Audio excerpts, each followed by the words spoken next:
Assalamualaikum warahmatullahi wabarakatuh. Waalaikumsalam warahmatullahi wabarakatuh.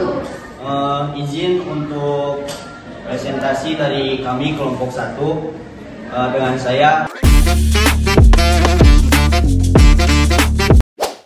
Di sini kami akan memaparkan tentang istilah-istilah dalam komunikasi ya. Sebelum kita mengenal istilah-istilah komunikasi, kita harus tahu dulu apa itu istilah. Istilah adalah kata atau gabungan kata yang digunakan untuk mengungkapkan makna tertentu, seperti konsep, proses, keadaan, atau sifat yang khas dalam bidang tertentu. Dan apa itu komunikasi? Komunikasi adalah proses pengiriman dan penerimaan pesan atau berita antara dua orang atau lebih, sehingga pesan yang dimaksud dapat dipahami. Komunikasi dapat berupa pesan, informasi, ide, emosi, keterampilan, dan sebagainya. Kata komunikasi berasal dari bahasa Latin yang communication atau communicare, yang berarti sama, yang berarti membuat sama, make to common. Komunikasi merupakan hal yang sangat penting dalam kehidupan manusia. Komunikasi memiliki beberapa fungsi, diantaranya menginformasikan, mendidik, menghibur, memengaruhi, meyakinkan. Baik, selanjutnya ada beberapa istilah umum di dalam komunikasi. Kami mengambil 17 poin. Yang pertama itu adalah komunikator. Komunikator itu adalah pihak yang menyampaikan pesan, bisa individu, kelompok, ataupun organisasi. Yang kedua yaitu komunikan. Komunikan adalah pihak yang menerima pesan yang disampaikan oleh komunikator. Yang ketiga, pesan atau informasi, ide atau perasaan yang disampaikan dari komunikator kepada komunikan.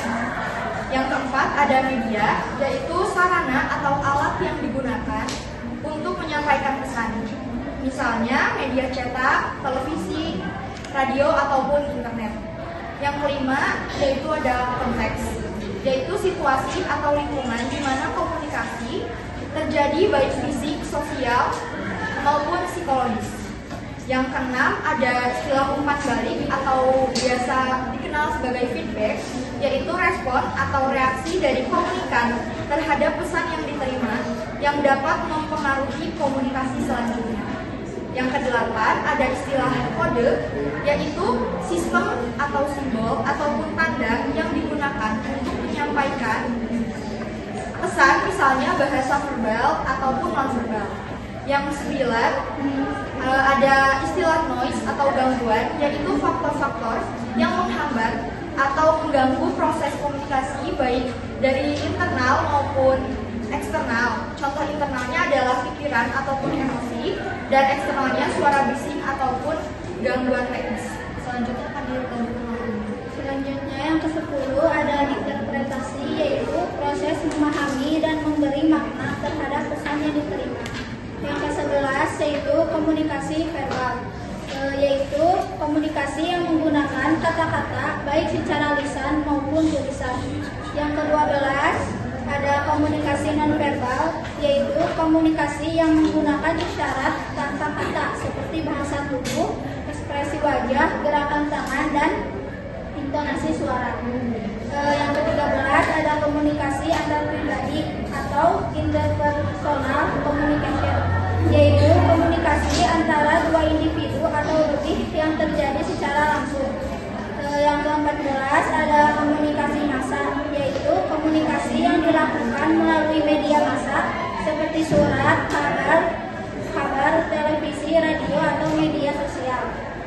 Yang ke-15 ada komunikasi kelompok, yaitu komunikasi yang terjadi di dalam kelompok yang terdiri dari lebih dari 2 orang dengan tujuan mencapai kesepakatan atau berbagai informasi. Yang ke-16 ada komunikasi organisasi, yaitu komunikasi yang terjadi dalam sebuah organisasi atau institusi dengan berbagai hierarki dan struktur. Yang terakhir ada etika komunikasi, yaitu prinsip moral yang memadu bagaimana komunikasi dilakukan secara jujur, sopan, dan menghormati orang lain. Istilah-istilah ini mendasari sebagai teori dan praktik dalam dunia komunikasi. poin-poin dari istilah-istilah dalam komunikasi, mulai dari tadi apa itu istilah, apa itu komunikasi, dan berikut adalah beberapa istilah-istilahnya yang sudah dipaparkan oleh kelompok kami. Mungkin sekian dari kelompok kami. Mohon maaf apabila ada kekurangan. Sekian dari kami. Wassalamualaikum warahmatullahi wabarakatuh. Waalaikumsalam warahmatullahi wabarakatuh.